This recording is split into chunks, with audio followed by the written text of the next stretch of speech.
O Corinthians deu adeus à Copa Sul-Americana na noite da última terça-feira ao perder por 1-0 para o Huracan, precisando de apenas um empate para avançar para as oitavas de final. O Corinthians também teve o retorno de Memphis Depay e Rodrigo Garro. Rodrigo Garro que não atuava aí há 2 meses, né?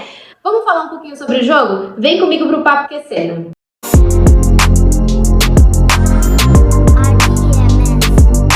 Como sorrir depois de uma eliminação tão vexatória? O Corinthians ontem se despediu da Copa Sul-Americana, jogando com o Huracan, na casa do Huracan, da equipe aí da Argentina. O Corinthians perdeu por 1-0 para um time reserva do Huracan.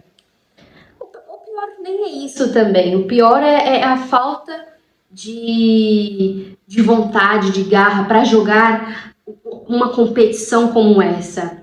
A gente sabe que o Corinthians já se despediu aí da Libertadores também de uma forma precoce e vem se despedir agora, não avançando aí para as oitavas de final. Viu o América de Cali passar um pouco na frente, pegar o segundo lugar e o Corinthians o terceiro, aquele que despacha da Copa Sul-Americana. Falando sobre o jogo, gente, de modo geral não, ainda no primeiro tempo teve aí a presença de Memphis Depay, que voltou de lesão também e que não fez um jogo nada bom. Não só ele, como a maioria dos jogadores que estavam em campo. Ranieri, no primeiro tempo em especial. No primeiro tempo, a gente percebia que os jogadores ficavam fazendo aquele jogo pelos lados do campo, tentando alcançar o Ranieri que chegava para a entrada da área, ele tentava fazer o pivô, mas ele não conseguia. O Carrijo, que estava um pouco preso na direita, como ele foi a ideia inicial do Dorival colocar o Carrijo na direita, né, preso ali na ponta, novamente, e a gente sabe que Carrijo não consegue entregar o melhor de si em campo pela direita, na ponta, apesar de conhecer muito bem essa posição. O Carrijo ficou preso ali na direita, como era a ideia inicial do Dorival Júnior, mas ainda assim, com o decorrer do primeiro tempo, ele passou para dentro, né? Ele foi entrando para dentro. Então eu acho que essas jogadas deveriam alcançar mais o Carrijo, que tem essa qualidade ainda para levar a bola para frente. Eu vi que o Ranieri não estava conseguindo muito bem. O Anglieri, para mim, ele não consegue entregar mais o que ele vinha entregando, principalmente na competição do Campeonato Paulista. Não sei o que acontece. Thales Magno, não consigo nem falar, gente. Eu não sei em que ponto nós perdemos o jogador que nós tínhamos no início do ano, no início da temporada, ainda no ano passado, no final do ano passado, para esse ano, um jogador que parece que desaprendeu a jogar bola. Ainda assim, tem algumas ressalvas. Igor Coronado, eu, sinceramente, quando entrou em campo, parece que entrou na segunda etapa, parece que acabou ainda mais com o jogo do que o jogo já estava acabado. Alguns pontos, inclusive, eu vou colocar essa imagem aqui, que dá uma vergonha absurda. Você olhar esse lance aqui do André Ramalho, que ia receber a bola, e gente, deixa pra linha de fundo ali, eu falo, meu Deus. Eu olhei esse lance, assim como tantos outros, e falei, meu Deus, o que está acontecendo? Né? Jogadores sem vontade, sem querer, de fato, continuar nessa competição. E ainda assim parece que não sabe jogar essa competição. Rodrigo Garro, falando aí um pouquinho sobre o Rodrigo Garro voltou após 2 meses se recuperando de uma lesão de tendinopatia patelar no joelho.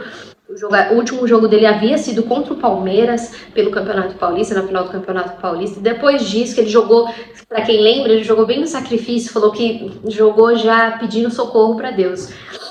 E aí ele volta agora, e é claro, não volta entregando o melhor que Rodrigo Garro consegue entregar para o campo. Mas é um processo. Mas ainda assim, vendo a atuação de Memphis Depay, né, o holandês aí, que com uma das referências do time, do ataque do time, que fez a função do Yuri Alberto, não conseguiu entregar absolutamente nada. Nada, absolutamente. Eu acho que o time inteiro do Corinthians, eu salvo um apenas. O Carrijo. Eu salvo o Carrijo e e somente. Teve o lance do pênalti também em cima do Garro, que assim, eu na minha visão de primeiro momento achei assim que era pênalti, mas se é aquilo que eu ouvi umas outras informações sobre isso, se fosse brasileiro, né? Se fosse uma competição brasileira, uma competição nacional, até teria dado o árbitro, mas como é uma competição internacional, ainda assim, sul-americana, então eles não dão. Mas ainda assim, eu achei um puxãozinho no Garro, sim, dentro da área. E claro que todo mundo ficou na bronca com isso, mas eu fico na bronca ainda mais com a atitude dos jogadores dentro de campo. Um marasmo, uma falta de vontade visível, assim, de que eles não queriam jogar aquele jogo. Era o que estava aparente, né?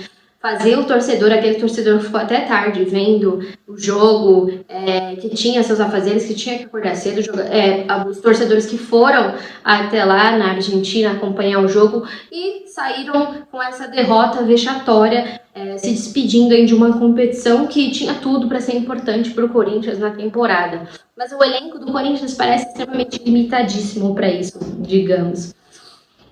Uma coisa que me deixou muito confusa também foi o Dorival entrar com esse time hoje e poupar de um certo modo contra o Atlético Mineiro e os jogadores estarem cagando em campo. Essa é a palavra que eu consigo usar agora, que é uma palavra também tosca até. Tosco também o time do Corinthians, né? Mas olha, vendo assim por um lado mais macro, fora campo ainda, eu sei que o Corinthians vem passando por uma situação política que, de fato, isso influencia muito. A gente pode falar que não influencia, mas influencia muito. O Corinthians aí que não tem agora um presidente, ou presidente afastado, que ainda vai ser votado no impeachment pelos sócios, né? Se vai dar seguimento no impeachment de Augusto Melo. O Omar Stabile já assumiu aí, que é o vice-presidente, junto aí do Armando Mendonça. E a gente sabe que isso influencia muito no campo. Querendo ou não, é uma forma que os jogadores ficam jogando sem saber. Os jogadores ouvem, ou não só os jogadores, mas como a gente ouve do vice-presidente agora, do Stabile, que o Corinthians não tem dinheiro para pagar. Tinha que pagar uma dívida agora, que vai vencer agora, e não tem dinheiro no caixa. Tipo, é assustador. Agora, outro ponto também que eu acho importante a gente destacar aqui é sobre o trabalho de Dorival Júnior, sobre as escolhas de Dorival Júnior. É claro que o Corinthians ainda não tem um padrão de time, né? Que é um time ainda que o Dorival está tentando encontrar e não está conseguindo, para falar a verdade, não está conseguindo fazer esse time jogar. Já tem alguns jogos que o Dorival está aí testando vários modelos táticos e jeitos dos jogadores e trouxe aí o Félix para fazer o lado do Mateuzinho, Carrijo na ponta, Preso na ponta, algumas coisas que ele fez, algumas mudanças que ele trouxe totalmente muito táticas que não está dando certo e que é claro que ele não está conseguindo fazer o time jogar e é claro que ele não está conseguindo encontrar um padrão de jogo. E é claro que é totalmente normal. A gente vai olhar para a história do Corinthians inteira, para a temporada do Corinthians inteiro nesse ano, e a gente vê que é claro que ia ser um trabalho do Dorival chegando agora, que ia demorar um tempo para que isso de fato se estabelecesse, né? E ainda não se estabeleceu e vai demorar. Mas a gente espera que com a pausa aí do Mundial, né? Com a pausa da data FIFA, o Corinthians consiga achar o seu caminho. Aquele time que jogou ali o Campeonato Paulista consiga, de fato, retomar aí e seguir a temporada até mesmo melhor, porque a gente ainda temos uma competição que é muito importante, que é o Campeonato Brasileiro, e temos a Copa do Brasil. Então não dá para fazer esse tipo de jogo como foi ontem, na Copa do Brasil e no Campeonato Brasileiro, porque aí o Corinthians a gente só tem para cravar que tem tudo a perder. Não é isso que a gente quer. Então a gente tem que torcer muito pelo trabalho do Dorival depois dessa data FIFA aí, que venha a ser um time muito melhor, que venha a ser um time que ele consiga de fato fazer esse time jogar e criar um padrão de jogo.